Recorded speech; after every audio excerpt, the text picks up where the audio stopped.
Hello friends, welcome to Tamil Daily Kitchen Recipes. இன்னைக்கு நம்ம கிச்சன்ல ஒரு சூப்பரான ரவா இட்லி எப்படி செய்யறதுன்னு தான் பார்க்க போறோம். வாங்க. ஒரு கடாய் எடுத்து வெச்சுக்கோங்க. கடாய் சூடானதும் 1 டேபிள்ஸ்பூன் அளவுக்கு நெய் சேர்த்துக்கலாம். நெய் உருகிடுச்சு. கொஞ்சமா கடுகு சேர்த்துக்கோங்க. ஒரு 2 டேபிள்ஸ்பூன் அளவுக்கு கடலை பருப்பு சேர்த்துக்கலாம்.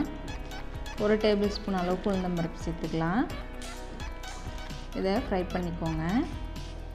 இப்போ இதில் கொஞ்சமாக நறுக்கின இஞ்சி, ஒரு பச்சை மிளகாய், கொஞ்சமாக கருவேப்பிலை பொடியாக நறுக்கி சேர்த்துக்கோங்க. சேர்த்துட்டு லைட்டாக ஃப்ரை பண்ணிக்கலாம். கொஞ்சமாக கேரட் துருவி வச்சுருக்கேன், இதையும் சேர்த்து நல்லா ஃப்ரை பண்ணிக்கோங்க. பீன்ஸ் இருந்தாலும் பீன்ஸ் சேர்த்துக்கலாம்.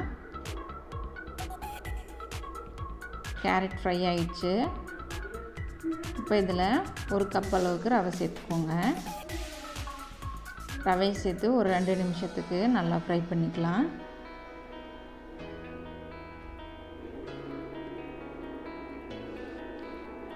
ரவை பாருங்கள் நல்லா ஃப்ரை ஆயிடுச்சு. கொஞ்சமாக பெருங்காயத்தூள் சேர்த்து நல்லா கிளறிக்கலாம். அடுப்பை ஆஃப் பண்ணிக்கோங்க. ஆஃப் பண்ணிவிட்டு இது ஒரு பவுலில் மாற்றி வச்சுக்கலாம். கொஞ்சமாக நறுக்கின கொத்தமல்லி, ஒரு 3/4 கப் அளவுக்கு தயிர் சேர்த்துக்கோங்க. தேவையான அளவு உப்பு சேர்த்துக்கோங்க. சேர்த்துட்டு இதை நல்லா மிக்ஸ் பண்ணிக்கலாம். இப்போது கொஞ்சம் கொஞ்சமாக தண்ணி சேர்த்து இட்லி மாவு பதத்துக்கு கரைச்சிக்கலாம். நிறைய தண்ணி சேர்த்துறாதீங்க, கொஞ்சம் கொஞ்சமாக பார்த்து சேர்த்துக்கோங்க. கட்டி இல்லாமல் கரைச்சிக்கலாம்.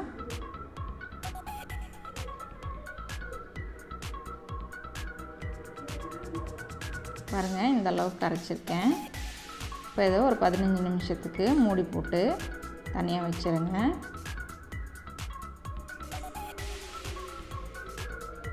பதினஞ்சு நிமிஷம் கழித்து பாருங்கள், ரவையெல்லாம் நல்லா ஊறியிருக்கு. இப்போது இதில் கொஞ்சம் கொஞ்சமாக தண்ணி சேர்த்து இட்லி மாவு பதத்துக்கு கரைச்சிக்கலாம்.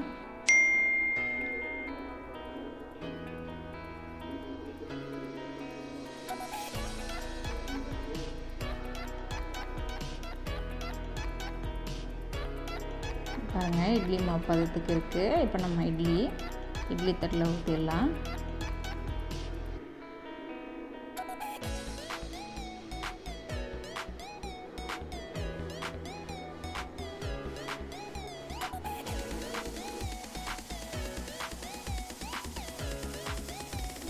இப்போ இதை நம்ம வேக வச்சு எடுத்துடலாம்.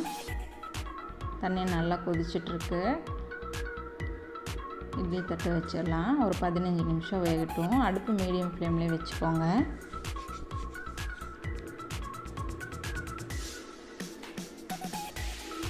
பதினஞ்சு நிமிஷம் கழித்து பார்க்கலாம்.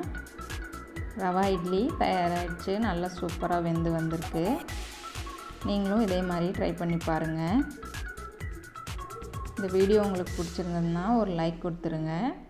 நம்ம சேனலை ஃபர்ஸ்ட் டைம் பார்க்குறீங்கன்னா மறக்காமல் சப்ஸ்கிரைப் பண்ணிக்கோங்க. உங்கள் ஃப்ரெண்ட்ஸ் அண்ட் ஃபேமிலிக்கு ஷேர் பண்ணிக்கோங்க.